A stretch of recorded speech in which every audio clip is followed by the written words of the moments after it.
Uh, Whiskey's fine. Well, I can't take credit for that title. My buddy Monty Criswell, one of my favorite people in Nashville, just me and him. That's a two-way ride on that one.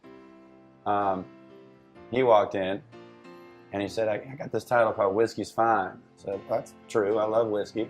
Drink it all the time. He said, no, it's, people say, come on in, the water's fine. This is come on in, the whiskey's fine.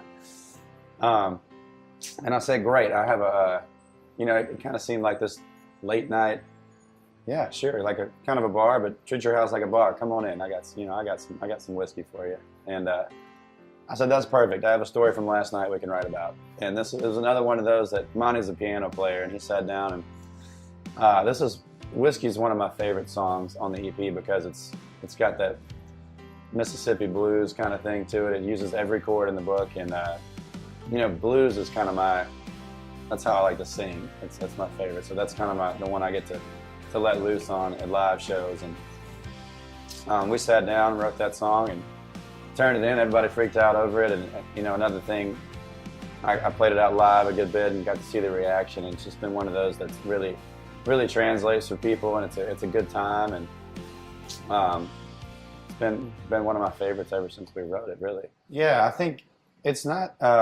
It's more the emotion. There's more emotion in blues music, which is, I told you earlier, I don't like to sing it if I don't mean it. So that's what I'm after every time I sing. I want to get behind a microphone and get some things off my chest, and that's what's fun about it for me. But I grew up, I didn't grow up necessarily listening to country music. I listened to, Eric Clapton and B.B. King and Buddy Guy. I love Buddy Guy. He was one of my favorites growing up.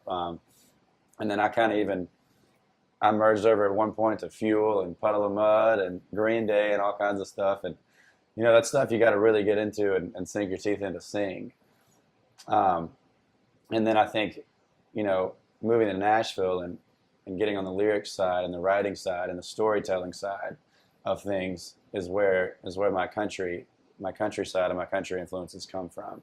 And it's merging those two. And when you can get the country music and the blues and the pop and all, when you get the right mixture of blends and stuff, is normally when the what's inside comes out. And I think that's what happened with Whiskey's Fine.